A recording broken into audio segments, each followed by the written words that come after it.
ओम ज्ञानतिमिरान्धस्य ज्ञानञ्जनशलाकया चक्षुरुन्मीलितं येन तस्मै श्रीगुरुवे नमः। नमो विष्णुपादाय कृष्णप्रेष्ठाय भूतले श्रीमते भक्तिवेदान्तस्वामिन्निति नामिने।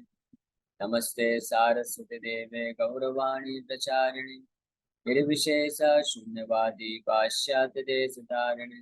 जय श्री कृष्ण चैतन्य प्रभु नित्यानंद श्री अद्वैत गदाधर शिवासादि गौर भक्त वृंद। हरे कृष्णा कृष्णा कृष्णा हरे हरे, हरे राम राम राम हरे हरे। हरे कृष्णा। आप सभी भक्तों का हार्दिक स्वागत है आज के श्रीमद् भागवतम के इस चर्चा में। तो आज हम लोग चर्चा करेंगे श्रीमद् भागवतम फर्स्ट कैंटो, स्कंद एक अध्याय एक और श्लोक संख्या 21 हम प्रारंभ करेंगे। तो जैसा कि पिछले श्लोक में श्री शौनक ऋषि जो है on behalf of all the assembled sages जो है वो सूत गोस्वामी को रिक्वेस्ट कर रहे हैं। विद्वान किल कर्माणि सह रामेण केशव अतिमर्त्यानि भगवान गूढ़ कपट मानुषः।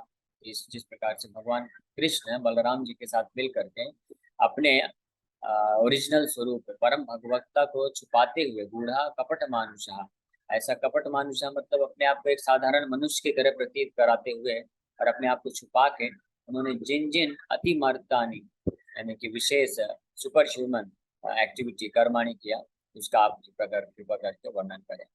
फिर आप बोल रहे हैं कलिमागतम आज्ञाय क्षेत्रेऽस्मिन् वैष्णवे वयम् आसीना दीर्घसत्रेण कथायां सक्षणा हरे। ट्रांसलेशन।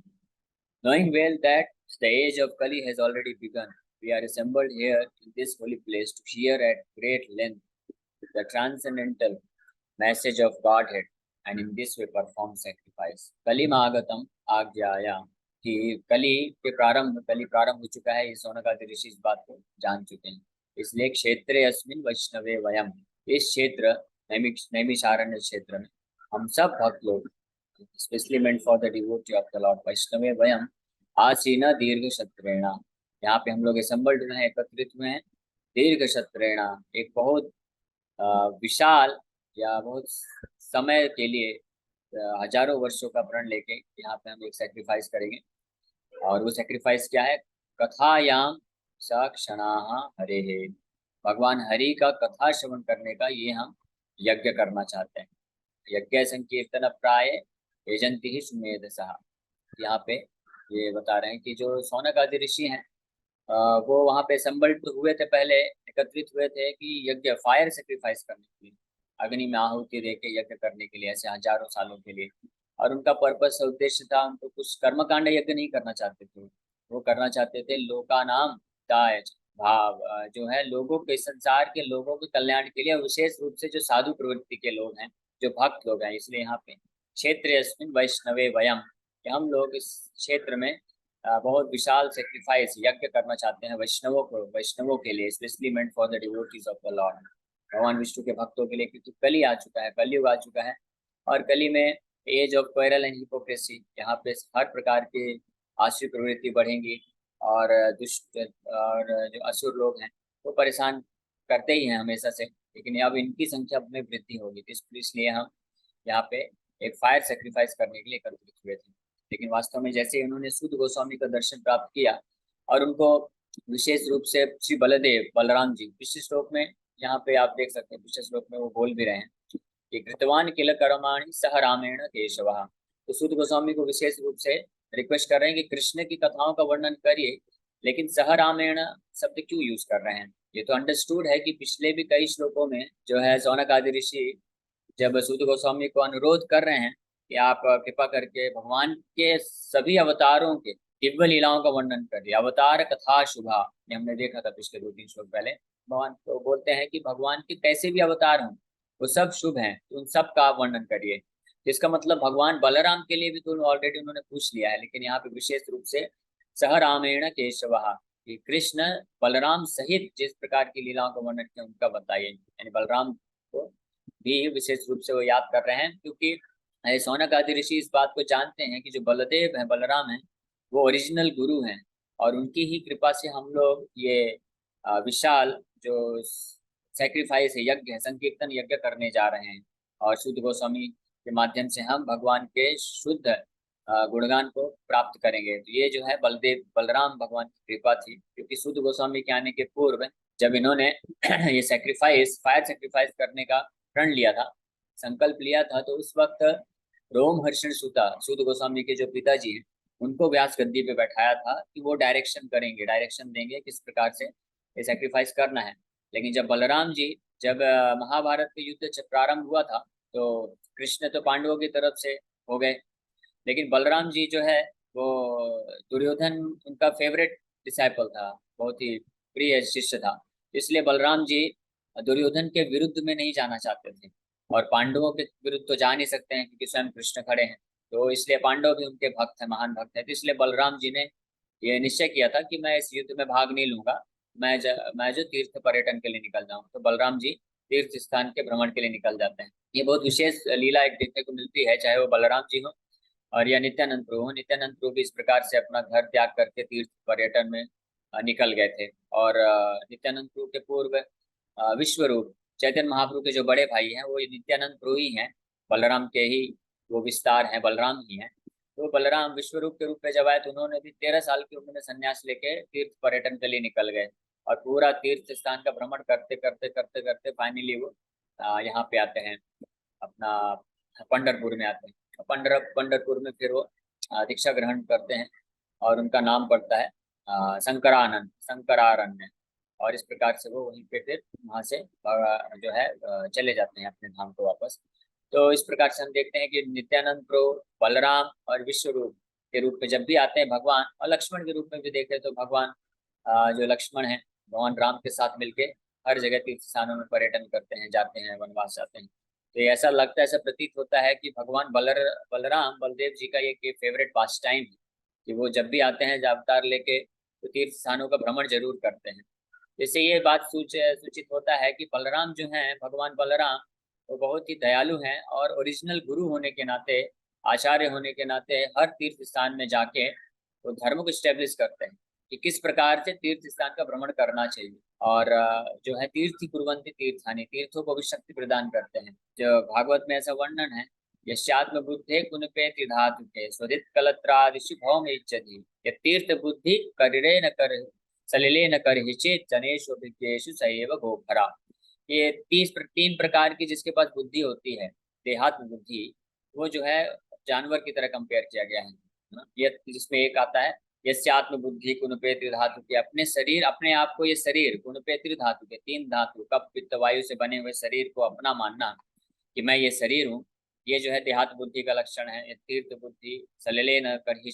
और उसी में फिर दूसरा आता है भौम इज्जति, अपना प्लेस ऑफ जो बर्थ होता है यानी जन्म स्थान, उसको बहुत ही पवित्र मानता है व्यक्ति और उसका पूजा करता है, ये भी एक देहात्म बुद्धि का लक्षण है।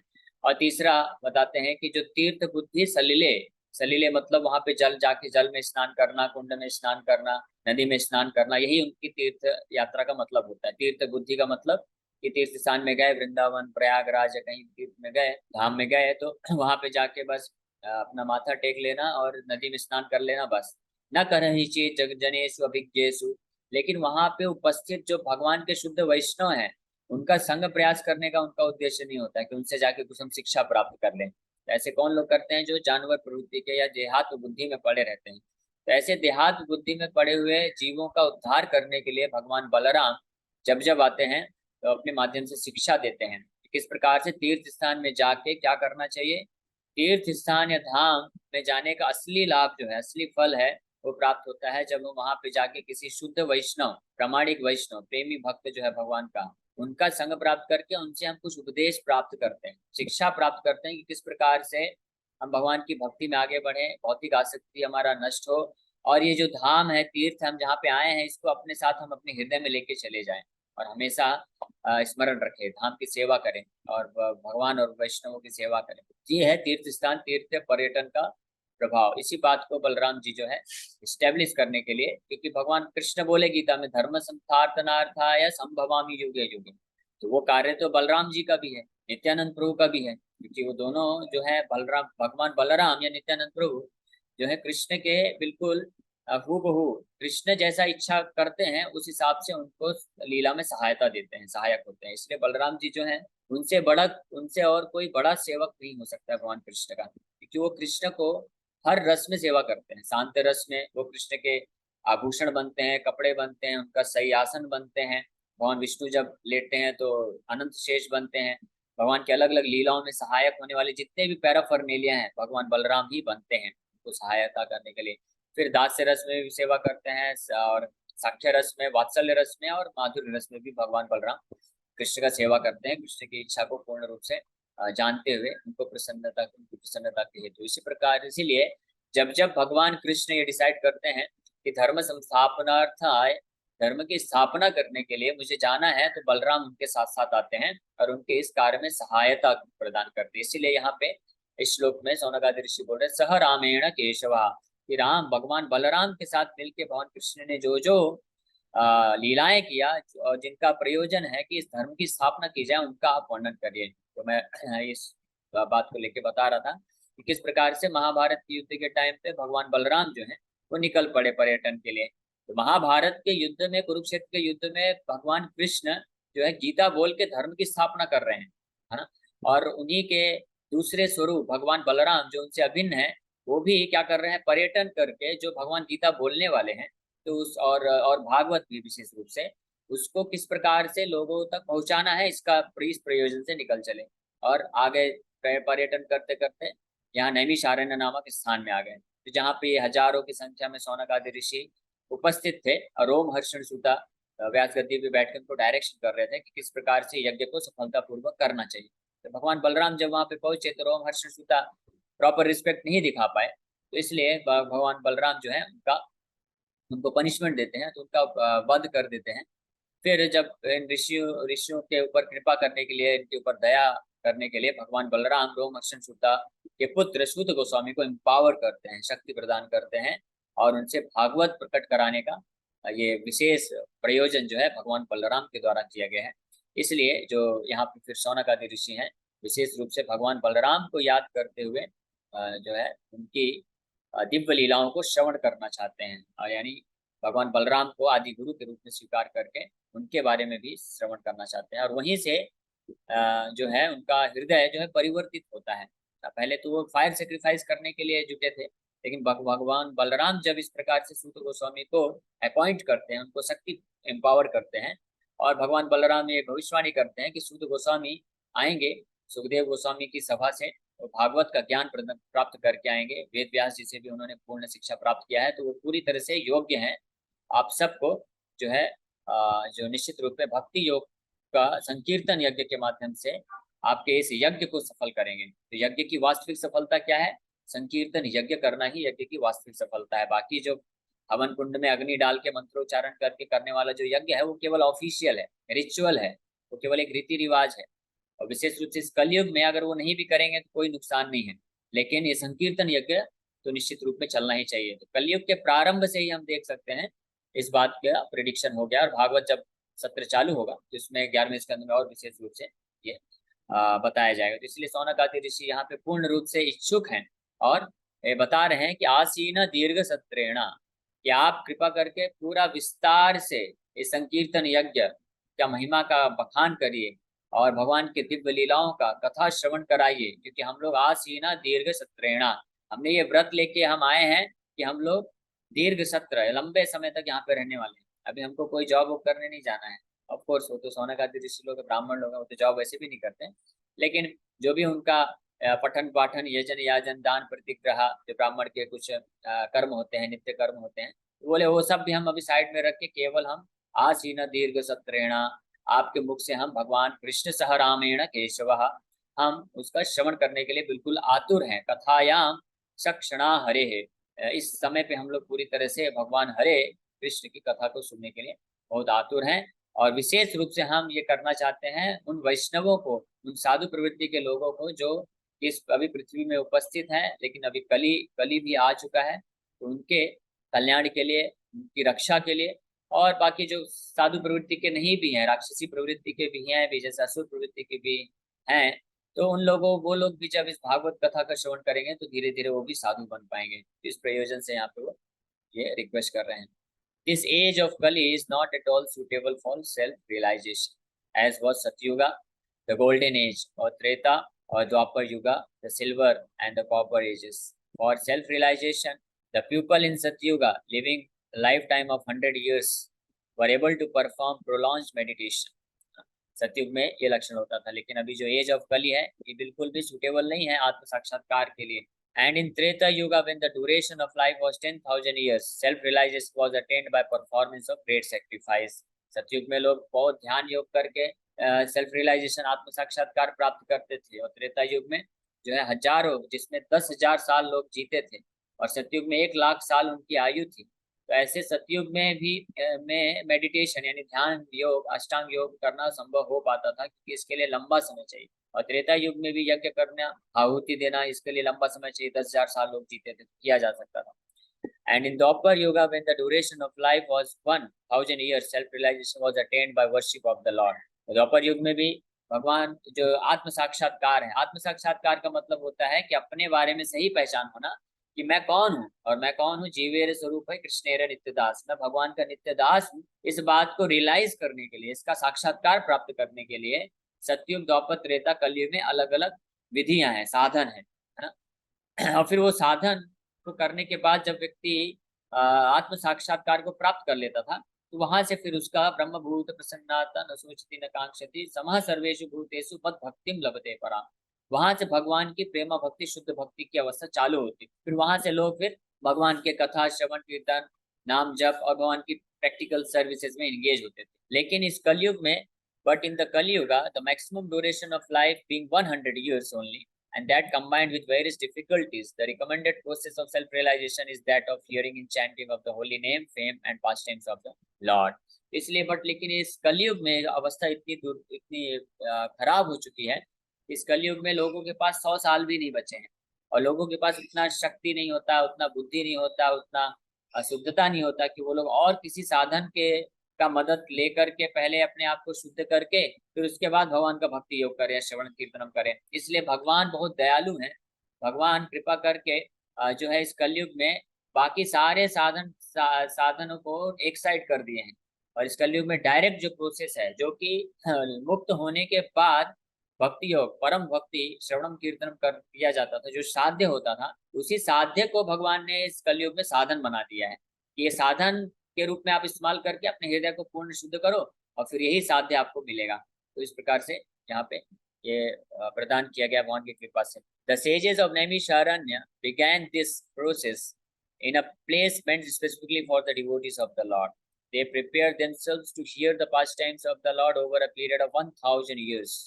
1,000 साल का ये दीर्घ सत्र बैठक के प्रयोजन से यहाँ पे बैठे हैं कम से कम। तो ये यहाँ पे इससे हमको ये शिक्षा मिलती है कि ये जो भागवत कथा है, ये केवल ऐसा नहीं है कि कुछ दिन के लिए है, कुछ समय, कुछ महीने के लिए, कुछ साल के लिए, या 1 बार 2 बार 3 बार नहीं। भागवत कथा है नित्यम भागवत सेवया। लोग परीक्षित महाराज का उदाहरण लेके कई लोग होते हैं नकल करते हैं कि परीक्षित महाराज 7 दिन के लिए सुने थे, तो इसलिए हम भी भागवत सप्ताह करेंगे। लेकिन भागवत सप्ताह वो केवल परीक्षित महाराज के लिए था, क्योंकि परीक्षित महाराज के लिए तो केवल 7 दिन ही थे, इसलिए उन्होंने केवल 7 दिन ही सुना। लेकिन हमारे लिए ऐसा नहीं है कि हमको केवल 7 दिन ही सुनना है। लोग सोचते हैं, आज भी ऐसा गांव वगैरह में बहुत ऐसा प्रचलन है कि लोग सोचते हैं कि एक बार भागवत करा लें तो जीवन सफल हो जाएगा। उनका भागवत कराने का मतलब क्या है कि एक बार भागवत सप्ताह करा लें। तो एक बार हमने सप्ताह करा लिया, और उस सप्ताह में भी वो वास्तव में उतना रुचि लेकर के भगवान की कथा को सुनते नहीं है, बस वो बाहरी दिखावे के लिए कि हाँ हम सप्ताह करा रहे हैं और ऐसे ऐसे किसी को बुलाया है, वो भागवत सप्ताह करेंगे, उनको दान दक्षिणा दे दिया, और सब लोग जो आ रहे हैं उनको भंडारा खिला दिया, और बाकी जब कथा चल रहा है तो अपना सब अपने अपने में बिजी रहते हैं। फिर इस तरह से सप्ताह खत्म, अब जो कथाकार भी वो भी गया और ये भी गए, और वापस से अपने भौतिक कार्यकलाप में जुड़ जाते हैं।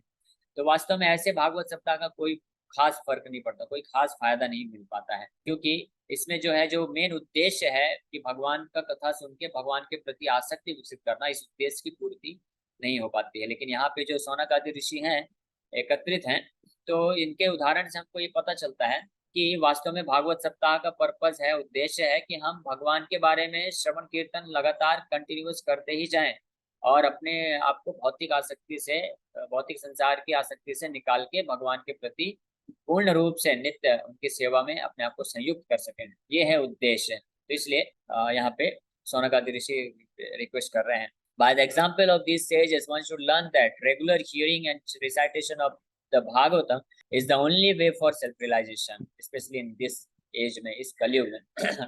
जब देख सकते हैं कि आप इतने महान महान ऋषि लोग हैं, शौनकादि ऋषि, जिनका उम्र भी इतना ज्यादा है, वो 1000 साल के लिए बैठे हैं, इनको उतना उनका सतोगुण में है, मंत्रोच्चारण सब कुछ अच्छा है, तो उन लोगों ने भी जो है यज्ञ, जो आहुति देने वाला यज्ञ है, हवन कुंड वाला, उस यज्ञ को त्याग दिया, ध्यान योगा के प्रोसेस को त्याग दिया, भगवान का टेम्पल बना के वर्शिप पूजा करने का जो साधन है उसको भी त्याग दिया। वो केवल और केवल इस कलयुग के आगमन को देखते हुए सभी भक्तों के कल्याण हेतु वो कौन से यज्ञ करने के लिए तत्पर हैं? भागवत कथा का श्रवण यज्ञ करने के लिए, जिसको संकीर्तन यज्ञ भी बोलते हैं। संकीर्तन का मतलब केवल ये नहीं होता है कि हरे कृष्ण महामंत्र का कीर्तन करना, वो भी संकीर्तन है। संकीर्तन का मतलब होता है, कीर्तन मतलब होता है भगवान का गुणगान, यशोगान, भगवान के बारे में श्रवणम कीर्तनम करना। इस जब साथ में करते हैं, जैसे आप सब लोग भक्त आते हैं यहाँ पे, सब लोग अभी 70-75 भक्त लोग सुन रहे हैं, तो आप सब लोग साथ में भले ऑनलाइन ही आ रहे हैं, इसको ऑनलाइन संकीर्तन यज्ञ बोल सकते हैं। अब आप सोचिए कि भगवान का ये जो संकीर्तन यज्ञ है, कि भगवान के बारे में श्रवणम कीर्तनम करना, इस संकीर्तन यज्ञ को ऑनलाइन प्लेटफॉर्म में भी किया जा सकता है। अगर आप वो अग्नि हवन कुंड वाला यज्ञ करेंगे तो ऑनलाइन कैसे करेंगे? लैपटॉप में या आपके मोबाइल में तो घी तो नहीं डालेंगे, आहुति तो नहीं दे सकते हैं। तो इसका मतलब ये है कि ये जो संकीर्तन यज्ञ है, ये हमेशा उपलब्ध है, और सबसे सरल है, सहज है, और सबसे पावरफुल है ना। इस बात की आपको पुष्टि होती है कि तभी तो ये जो शौनक आदि ऋषि लोग हैं ये तो बड़े विद्वान थे, सारे शास्त्र पढ़ चुके थे ये लोग।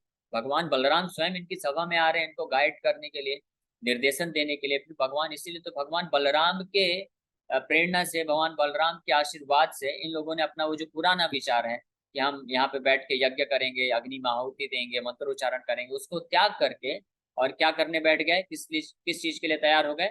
संकीर्तन यज्ञ करने के लिए। संकीर्तन यज्ञ मतलब भगवान के गुणानुवाद को सुनने के लिए, श्रवणम करने के लिए भगवान की कथा को। तो इससे पता चलता है कि ये जो श्रवणम और कीर्तनम का प्रोसेस है, भगवान के नाम का श्रवणम कीर्तनम, भगवान के कथा का श्रवणम कीर्तनम, यही बेस्ट संकीर्तन यज्ञ है, जिस जो किसी भी व्यक्ति को करना चाहिए, विशेष रूप से इस कलयुग में जो है सबसे सरलतम उपाय है। Other attempts are simply a waste of time, for they do not give any tangible results, है ना। और बाकी जितने भी अलग दूसरे साधन है, प्रयास करेंगे तो उसमें कोई खास परिणाम नहीं निकलता है।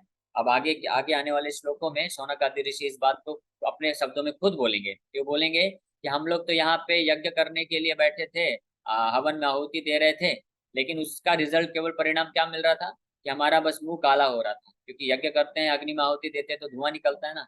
तो बोले कि हमने जितना भी अभी तक यज्ञ किया, उसका केवल हमको एक ही फल मिला कि हमारा मुंह काला हुआ उस धुएं के कारण, और कोई खास हमको रिजल्ट नहीं मिला। लेकिन अब आप आ गए हैं, तो आप जब भागवत कथा ये संकीर्तन यज्ञ कर रहे हैं, तो निश्चित रूप से इससे हमको पूर्ण सिद्धि की प्राप्ति होगी। Lord Shri Chaitanya Mahaprabhu preached this system of Bhagavad Dharma, and he recommended that all those who were born in India should take the responsibility of broadcasting the message of Lord Shri Krishna, primarily the message of Bhagavad Gita। और श्री चैतन्य महाप्रभु के भी जीवन चरित्र हम जानते हैं कि चैतन्य महाप्रभु जो कि स्वयं कृष्ण हैं, फिर से आते हैं और इस भागवत धर्म, इस संकीर्तन यज्ञ का प्रचार प्रसार करते हैं। और ये इंस्ट्रक्शन देते हैं महाप्रभु कि भारत भूमि पे भारत भूमि मनुष्य जन्म पाइले जार, जन्म सार्थक करी करो परोपकार, है ना। कि भारत वर्ष में जिस भी व्यक्ति का, मनुष्य का जन्म हुआ है, तो उसको पहले अपना खुद का जन्म सार्थक करना चाहिए, और फिर सबके परोपकार के लिए उसको क्या करना चाहिए? संकीर्तन यज्ञ को प्रचार प्रसार करना चाहिए पूरे विश्व में। और प्राइमरीली क्या? भगवत गीता और भागवत के मैसेज को, इसको ही भागवत धर्म कहते हैं। और सबको सिखाना चाहिए कि हरे कृष्ण महामंत्र का जप और कीर्तन इस प्रकार से हमको हर तरह की परम सिद्धि को प्रदान कर सकता है। And when one is well established in the teachings of Bhagavad Gita, he can take up the study of Srimad Bhagavatam for further enlightenment in self realization। इस प्रकार से ये ग्रेजुअल प्रोसेस होता है कि जिसके द्वारा कोई व्यक्ति बड़ी आसानी से, बड़ी सरलता से इस संसार के समस्त दुखों को पार करके भगवान के परम धाम की प्राप्ति कर सकता है। इसी के साथ हम लोग यहाँ पे विराम देते हैं। आप सभी भक्तों का बहुत बहुत धन्यवाद कि आप लोग आए और विनम्रता पूर्वक श्रवण किए। आप में से किसी भक्त को कोई प्रश्न है तो आप पूछ सकते हैं। हरे कृष्णा। हरे कृष्णा प्रभु जी। हरे कृष्णा। हाँ। हाँ, मैं ये पूछना चाहती हूँ कि जैसे अभी आपने ये कहा कि यज्ञ हवन से कोई फायदा नहीं है, जबकि ये तो हर शास्त्र में दिखाया गया है कि यज्ञ हवन से ऋषि मुनियों को भी करते थे और भगवान को इसी से शक्ति प्राप्त होती थी। बहुत होता है, हाँ ठीक है, तभी मैं समझ भगवान गया लोग आपका अवतार प्रश्न। लेकर रक्षा हाँ किए हैं। समझ गया आपका प्रश्न, हाँ मैं समझ गया। तो आप बहुत निश्चित रूप में बिल्कुल सही प्रश्न आपने पूछा है। और ये सत्य बात है कि यज्ञ हवन करने से जो है देवताओं को बल मिलता था और जो साधु जन है उनका रक्षा होता था। इसलिए यज्ञ जो विधि है, ये यज्ञ विधि है, ये प्रॉपर प्रोसेस है, प्रामाणिक विधि है। लेकिन ये किस युग के लिए है? ये त्रेता युग के लिए है। जब भगवान रामचंद्र आए थे तो उन्होंने इस यज्ञ विधि का ही इस साधन के रूप में स्थापित करके खुद यज्ञ करके दिखाए। और लेकिन जब भगवान, वही परम भगवान जब कलयुग में आते हैं चैतन्य महाप्रभु के रूप में, तो उन्होंने यज्ञ हवन करना नहीं सिखाया, उन्होंने संकीर्तन यज्ञ सिखाया। यानी यज्ञ तो करना है, लेकिन किस प्रकार का, अलग अलग तरीके का यज्ञ होता है। यज्ञ का मतलब होता है भगवान विष्णु की प्रसन्नता के लिए किया गया कार्य, उसको यज्ञ बोलते हैं। तो इस संकीर्तन यज्ञ ही इस कलयुग में सफल है। कि इस कलयुग में देखिए, अगर आप यज्ञ करने जाएंगे तो आपको पहली बात तो शुद्ध देसी देसी गाय का शुद्ध घी भी नहीं मिलेगा। और ऐसे ब्राह्मण नहीं मिलेंगे जो मंत्र अच्छा प्रॉपर शुद्धि के साथ मंत्रोच्चारण कर सके। इसलिए कलयुग में यज्ञ करने में बहुत सारी बाधाएं हैं, जिसके कारण यज्ञ जो विधि है प्रॉपर विधि होते हुए भी इस कलयुग में सफलता नहीं प्रदान कर सकता। इसीलिए इस कलयुग में केवल हरि नाम ही दिया गया है। हरेर नाम एव केवलम कलौ नास्ति एव नास्ति एव नास्ति एव गतिरन्यथा। इस कलयुग में और कोई जो है मोस्ट सुटेबल प्रोसेस और कोई नहीं हो सकता है। इसलिए और पर्पस वही सॉल्व होता है, पर्पस उद्देश्य वही है कि जो हवन यज्ञ अग्नि में हवन कुंड में घी डालने से जो मंत्रोच्चारण करके भी भगवान की प्रसन्नता के लिए, भगवान की भक्ति प्राप्त करने के लिए यज्ञ करते थे। और आज जो कलयुग में जो बताया गया है भगवान का नाम, बैठ के सब लोग हरे कृष्ण कीर्तन करिए या अपना जप करिए या भगवान के बारे में श्रवण कीर्तन करिए, ये सेम प्रोसेस है, बस अलग तरीके से मैनिफेस्ट किया जा रहा है अलग अलग रूप। जी, हरे okay, Krishna. Thank you. Hare Krishna Prabhu ji. Yes Yogesh. प्रभु जी, आपने जैसे बताया अभी कलयुग में हमें कीर्तन और ये करने से भगवान के हम मतलब वो समझ नहीं पा रहा हूँ वर्ड्स क्या यूज करना चाहिए, तो भगवान को हाँ हम प्रसन्न कर सकते। यस। हाँ। तो इसमें ना हमें ऐसा कुछ मतलब मैं समझ नहीं पा रहा हूँ कि हर हर युग में अलग अलग ये स्टेजेस को दिया है, तो ये कली युग में सिर्फ एक ही है कि जिसे हम भगवान का नाम लेके यस यस। भगवान को खुश रख सकते हैं। यस डेफिनेटली, तो कलयुग में केवल एक ही है, एक ही प्रोसेस है। इसीलिए बहुत जोर दे के शास्त्र में बताया गया है। मैं जैसे वो श्लोक बताया अभी एक मिनट पहले, हरेर नाम एव केवलम। ये शब्द देखिए, हरि का नाम, केवल हरि का नाम, हरि का नाम एव मतलब निश्चित रूप में, केवलम मतलब ओनली, इतना जोर दे के बोला गया है। और फिर इतना ही नहीं, दूसरे लाइन में बोल रहे कलौ, यानी इस कलयुग में ना अस्ति एव नास्ति एव नास्ति एव गतिरन्यथा, और कोई उपाय नहीं, और कोई उपाय नहीं, और कोई उपाय नहीं। तो ये जो है वचन है। और ब्रह्मा जी भी कलि संतरण उपनिषद में बताते हैं, इति षोडशकम नाम नाम कलि कल्मष नाशनम नातरो परतरुपाय सर्व वेदेषु दृश्यते। ये हरे कृष्ण महामंत्र के अलावा और कोई सर्वश्रेष्ठ उपाय नहीं है इस कलयुग में। ठीक है। हरे कृष्ण। आप सभी भक्तों का बहुत बहुत धन्यवाद कि आप लोग आए और विनम्रता पूर्वक श्रवण किए।